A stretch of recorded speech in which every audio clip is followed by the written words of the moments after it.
Сәлем достар, бүгін сіздермен таңғы асқа дайындалатын осындай керемет, өте дәмді жұмсақ болып шығатын панкейктің рецептімен бөліскім келіп отыр. Ол үшін бізге бір жұмыртқа және де қантымыз қажет. Екеуін венчиктің көмегімен біркелкі болғанша араластырып аламыз. Сүтімізді ковшикта немесе микроволновканың көмегімен жылытып аламыз, ысытпаймыз. Енді сүт пен ұнымызды кезек-кезек қосып араластырып отырамыз. Бұл процестің істелуі өте маңызды, себебі бұл нәрсе бізге панкейктің однородный болып шығуына, комочектардың болмауына тікелей әсер етеді.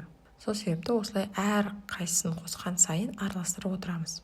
Менде мына жерде разрыхлитель, 1 чайная ложканы ұнымызға қосып жібереміз де, қайтадан бірге араластырып, сүтімізді қосып, қайтадан ұнымызды қосып, осылай панкейк тестасын осылай дайындап аламыз.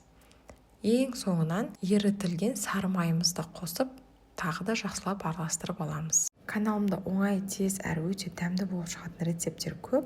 Сол себепті міндетті түрде қарап, маған тіркеліп кетіңіз. Мінекей осындай консистенция болып шығуы қажет. Енді қызып дайындап алған табамызға бірінші панкейкімізді пісіріп алайық. Табаларыңыз сухой болса да болады, сковородкаларыңызға сенімді болмасаңыздар майлап алыңыз кішкене. Міне осындай бетінде пупыркалар шығып бастаған кезде асты қызарды деген сөз. Астын көреміз, осылай қызарған болса пісті, алып келесін осылай пісіреміз. Өте оңай, уақытыңызды да алмайды және де өте дәмді болып шығады. Балаларыңыз да, күйеуіңіз де, ата-енеңіз де қуанып қалады. Оттың асты міндетті түрде баяу болуы қажет. Немесе баяудан сәл қаттырақ. Көрдіңіздер ғой, беті осындай пупырка болған кезде келесі бетке ауыстыратын боламыз. Өз басым осындай тез, оңай, әрі дәмді болып шығатын рецепттерді жақсы көремін. Сол себепті каналыма да осындай рецепттерді көбірек саламын. Сол себепті маған тіркеліп кетуді ұмытпаңыз. Каналымдағы басқа да рецепттерді қарап шығып, ұнаған болса, достарыңызбен, подругаларыңызбен, туыстарыңызбен бөлісе отыруыңызды сұраймын. Мінекей панкейктеріміз осындай әдемі болып шығады. Қараңыздаршы, қандай әдемі болып шығады, иә?